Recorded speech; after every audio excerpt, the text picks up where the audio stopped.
Sir sir Jack కొంచెం crack అని పెట్టారు సార్ అంటే ఏదో రైమింగ్ కలిసిందని పెట్టారా లేదంటే మీ క్యారెక్టర్లో ఏమన్నా ఆ క్రాక్ యాంగిల్ ఏమైనా రెండు చూపించారు అంటే ఎలాంటి క్రాక్ అది అది ఒక క్రాక్ అండి. అది ఇంకా అది సినిమా చూడాలి, అది అర్థం కావాలంటే.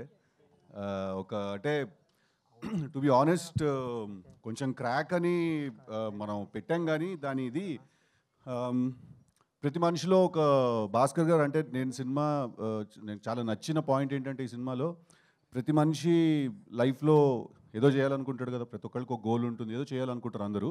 కాకపోతే ఏ పని చేస్తున్నాం అనే దానికంటే అంతే ఈక్వల్ ఇంపార్టెంట్ ఆ పని మనం ఎలా చేస్తున్నాం అని, రైట్? అది మనలో నుంచి మన ఇన్స్టింక్ట్, మన ఇంట్యూషన్ మనకు ఒకటి చెప్తుంది, నేను ఈ పని అయితే ఇలా చేస్తానని చెప్పి. ఇప్పుడు నేను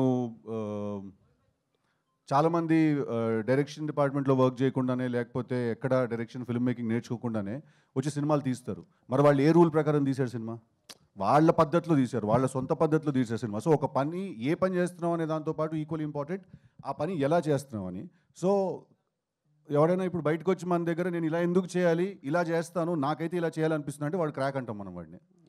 సో అందుకే జాక్ క్రాక్ అనమాట. ఇప్పుడు టిల్లు స్క్వేర్ తోటి టిల్లు తోటి యాక్చువల్గా మీకంటూ ఒక ఈ చేరు ఇట్లా పెట్టుకోవాలి అర్థం కావట్లేదు, ఇట్లా కూర్చోవాలి అర్థం కావట్లేదు. చెప్పండి. టిల్లు స్క్వేర్ తోటి మీకంటూ అంటే మీ రైటింగ్ అప్లో మీ క్యారెక్టర్ ఎలా ఉండాలనేది పోర్ట్రే చేసుకున్నారు, వాటితో బ్లాక్ బస్టర్స్ అందుకున్నారు. ఇప్పుడు టిల్లు క్యూబ్ అందావే కదా. సో అంటే మరి ఇది టోటల్గా భాస్కర్ గారు రైటింగ్ కదా. సో మరి దీంట్లో మీ ఇన్పుట్స్ ఏమైనా ఉన్నాయా, లేదంటే what attracts you to mean to అంటే ఈ సినిమా యాక్సెప్ట్ చేయడానికి మెయిన్ రీజన్ ఏంటి? అదేనండి, యాక్సెప్ట్ చేయడానికి నేను ఇందాక మీకు చెప్పిన పాయింట్, ఆయన చెప్పిన క్యారెక్టరైజేషన్. ఇప్పుడు అదే క్యారెక్టరైజేషన్ని మనం తీసుకెళ్ళి ఒక చాలా పెద్ద కథలో పెడితే ఎలా ఉండబోతుంది అనేదే ఈ సినిమా. అంటే ఇన్పుట్స్ అంటే డెఫినెట్గా నేను కూడా రైటర్నే కాబట్టి నాకు అనిపించిన థాట్స్ అవన్నీ కూడా నేను చెప్తాను. అండ్ ఆన్ సెట్ ఇంప్రవైజేషన్స్ అవన్నీ జరిగాయి.